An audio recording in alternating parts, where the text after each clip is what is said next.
Je parie que tu as déjà entendu parler de la civilisation perdue de l'Atlantide qui s'est enfoncée dans les eaux au large des côtes de la Grèce antique. L'histoire est censée être un mythe, mais les scientifiques auraient-ils enfin trouvé la cité perdue ? Je ne sais pas si c'est vraiment cela, mais ce qui est sûr, c'est qu'ils ont trouvé un continent perdu. Attends juste une minute, j'ai perdu des chaussettes, des clés et même quelques billes. Mais peut-on vraiment perdre un continent entier ? Il faudra interroger notre planète à ce sujet. La Terre a perdu ce que l'on appelait le Grand Adria, il y a 100 à 120 millions d'années. Alors comment cela s'est-il produit et où est-il allé ? La seule manière de décrire ce processus serait de dire que c'est comme un serpent qui se glisse à travers les rochers ou qui disparaît dans un trou. Il est plus facile d'imaginer comment on peut perdre un continent quand on sait combien il est difficile de trouver un serpent qui s'est échappé de ton regard curieux. La plupart des serpents ne laissent pas de traces. En fait, si tu n'étais pas là il y a 100 millions d'années pour voir ce serpent glisser sous un rocher, et de fait, moi je n'y étais pas non plus, tu ne saurais jamais ce qui s'est passé. Tout comme les scientifiques n'auraient peut-être jamais trouvé Adria sans la peau du serpent. Je veux dire les montagnes. Disons que ton serpent, pour s'enfuir, se glisse sous un rocher. Il n'a pas mué depuis longtemps, alors sa vieille peau se détache et reste juste là, dans ce minuscule espace entre le rocher et le sol. C'est ce qu'a fait le Grand Adria. Lorsqu'il s'est détaché d'une énorme masse terrestre connue sous le nom de Gondwana, tu en sauras plus dans quelques instants, ce morceau de taille du Groenland s'est alors dirigé vers le nord.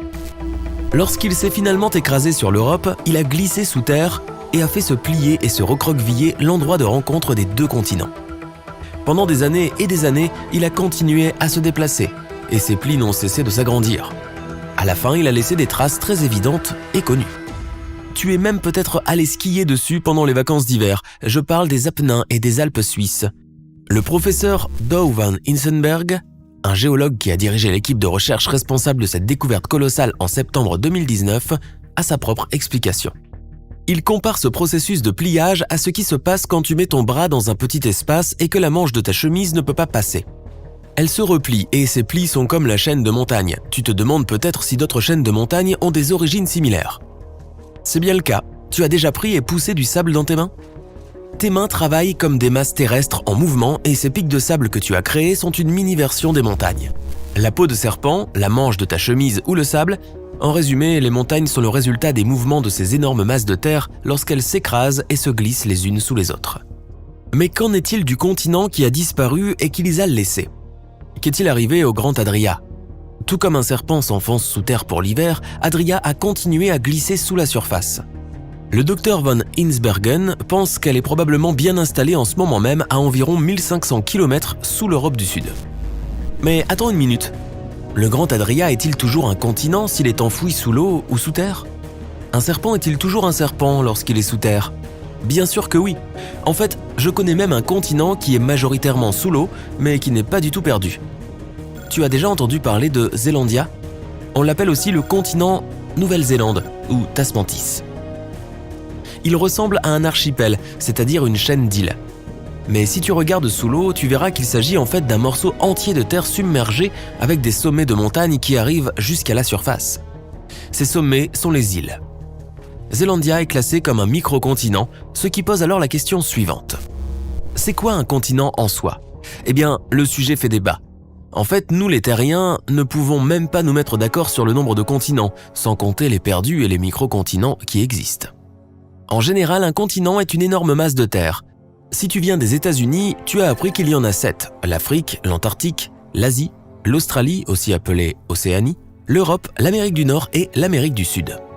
En revanche, les écoliers européens combinent l'Europe et l'Asie en Eurasie, de sorte qu'ils n'apprennent que les 6 continents. Les Sud-Américains en reconnaissent également 6, mais ils gardent l'Europe et l'Asie séparées et combinent plutôt l'Amérique du Nord et du Sud. Ce qui est encore plus étrange, c'est que tout le monde semble s'accorder à dire que l'Australie est un continent, alors que le Groenland ne l'est pas et doit se contenter du titre de plus grande île du monde. Pauvre Groenland, tout cela a un rapport avec les plaques tectoniques qui se trouvent sous les continents, mais il vaut mieux laisser cette discussion pour une autre vidéo. Alors, d'où viennent tous ces continents ? Eh bien, si tu as déjà regardé un globe ou une carte, tu as probablement remarqué que les deux grandes masses terrestres qui entourent l'océan Atlantique, l'Amérique du Nord et du Sud d'un côté et l'Europe et l'Afrique de l'autre, ressemblent à des pièces de puzzle qui pourraient être mises ensemble pour former une gigantesque masse de terre.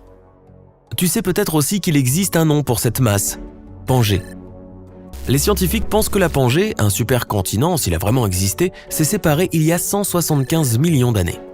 Mais pas comme ces deux grandes pièces de puzzle que nous avons de nos jours. Au lieu de cela, la séparation s'est probablement faite horizontalement, laissant au sommet une Amérique du Nord, une Europe et une Asie connectées, une masse appelée l'Eurasia, tandis que l'Amérique du Sud est d'abord restée avec l'Afrique, l'Antarctique et l'Australie dans une autre masse appelée Gondwana. Oui, ce même continent d'où se détachera le Grand Adria plus tard. Donc, si tu prenais toutes les masses terrestres, les continents, les microcontinents, les îles et les archipels de la Terre et que tu les mettais ensemble, tu obtiendrais la fameuse Terre originale en forme de goutte connue sous le nom de Pangée? Non, non seulement il te manquerait les parties de continents qui se trouvent sous l'eau, comme les masses qui relient les archipels, mais aussi toutes celles qui ont été perdues au fil du temps. Oh oui, il y en a d'autres en plus d'Adria, les scientifiques les recherchent et ils en ont déjà trouvé. L'un des continents perdus est le Rio Grande Rise. C'est une étendue de monts sous-marins qui a été surnommée l'Atlantide du Brésil. La Grande Adria se trouve quelque part entre l'Afrique du Nord et l'Eurasie du Sud. C'est quelque part dans la mer Méditerranée. Or, la Méditerranée, c'est là où se trouvent la Grèce et Athènes. Donc, le Grand Adria, ce doit être l'Atlantide, n'est-ce pas? J'en doute. Les historiens pensent que Platon a inventé l'histoire de l'Atlantide. Mais cela aurait-il vraiment pu se produire? Cela dépend si tu crois aussi que les divinités grecques ont vraiment puni les humains pour avoir commencé une bagarre avec Athènes. Ouais. Donc, une théorie plus scientifique avance que l'Atlantide a tout simplement été inondée. Ou peut-être est-ce l'une des îles qui est restée lorsque le Grand Adria a plongé sous l'Europe. Aussi décevant que cela puisse paraître, la seule chose dont nous pouvons vraiment être sûrs, c'est que l'Adria lui-même n'est pas l'Atlantide. Les forces tectoniques qui ont poussé le continent sous l'Europe l'ont fait il y a plus de 100 millions d'années. C'est environ 80 millions d'années avant que les humains n'apparaissent sur notre planète pour déclencher un conflit avec Athènes ou qui que ce soit d'autre. Si tu regardes tous les continents du monde comme des pièces de puzzle qui formeraient la Pangée, tu pourrais dire que le docteur Van Insbergen et son équipe ont passé les 10 dernières années à essayer de reconstituer ce puzzle. Et comme les vrais puzzles, ils sont difficiles à faire quand il te manque un tas de pièces. Je parle de toi, Adria.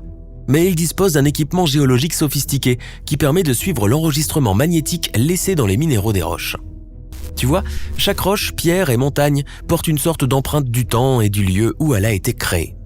Tout est lié au pôle magnétique de la Terre. Il change de temps en temps dans un processus appelé inversion du champ magnétique. En résumé, le magnétisme spécifique de certains sédiments et minéraux fonctionne comme une carte et un calendrier. Et c'est ainsi qu'ils savent d'où vient Adria, où il a fini et qui il a rencontré sur son chemin. En étudiant le magnétisme de ces échantillons, l'équipe a également découvert un autre détail intéressant. Le Grand Adria ne s'est pas seulement écrasé contre l'Europe, mais il a aussi tourné sur lui-même. Et donc cette masse de terre qui tourne et qui danse pendant son voyage vers le nord se serait finalement cassé les dents sur un barrage nommé Europe. Ça ferait un super conte de fées pour les enfants. Ma seule question est la suivante. Si le Grand Adria a plongé sous l'Europe, pourrait-il ressortir? C'est possible. Les continents ne cessent jamais de se déplacer, et ils continuent encore de nos jours. Mais ils ont tendance à se déplacer à la vitesse d'un escargot. Alors reviens donc dans 100 millions d'années et nous verrons combien de continents les élèves de CE1 apprendront à l'avenir. Bon, moi je ne serai plus là, ils trouveront bien quelqu'un d'autre.